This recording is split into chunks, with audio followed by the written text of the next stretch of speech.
আমি একটা কথা বলি, আমরা যতটুকু পারি আমরা তো অবশ্যই থাকবো। ওর কাছে রাখবো।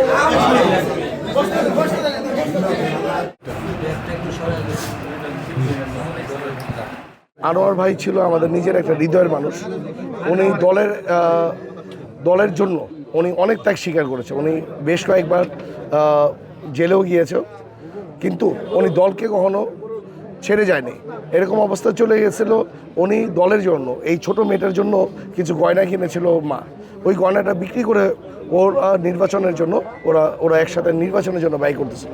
কিন্তু সাডেনলি আমরা জানতে পারছি যে ইলেকশনের আগে 2 দিন আগে রোড অ্যাক্সিডেন্টে উনি মারা গেছে, যেটা আমরা সবাই বিজয় মালা যখন নিচ্ছি, কিন্তু ওনার কথা বারবার আমাদের মনে হচ্ছিল যে আনোয়ার ভাই আমাদের সাথে নেই, কারণ এই বিজয়টা আসলে তার জন্য সবচেয়ে বেশি প্রাপ্য ছিল ওদের।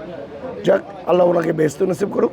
এখন আসলে ওরা ছোট বাচ্চা, ওদের লেখাপড়ার জন্য আমরা থানা বিএনপি ও সকলে মিলে, শুধু থানা বিএনপি না, সকলে মিলে বিএনপি পরিবার আমরা সকলে মিলে আমরা চেষ্টা করবো ওদের পড়াশোনার জন্য মান্থলি যতটুকু লাগে সেটা করার জন্য। এটা আসলে বড় জিনিসটা, এটা আমাদের দায়িত্ব, কর্তব্য আমাদের থাকার।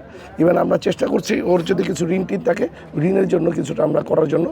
আসলে আমরা সব কিছু দিতে পারবো, আমরা ওদের বাবাকে ফেরত দিতে পারবো না, তবে বাবার কষ্টটা যাতে কম পায়, বাবা নেই এই কষ্টটা যাতে কম পায়, এটার জন্য আমরা সকলে মিলে বিএনপি পরিবার আমরা সকলে মিলে ইনশাল্লাহ আমরা সকলে মিলে থাকবো।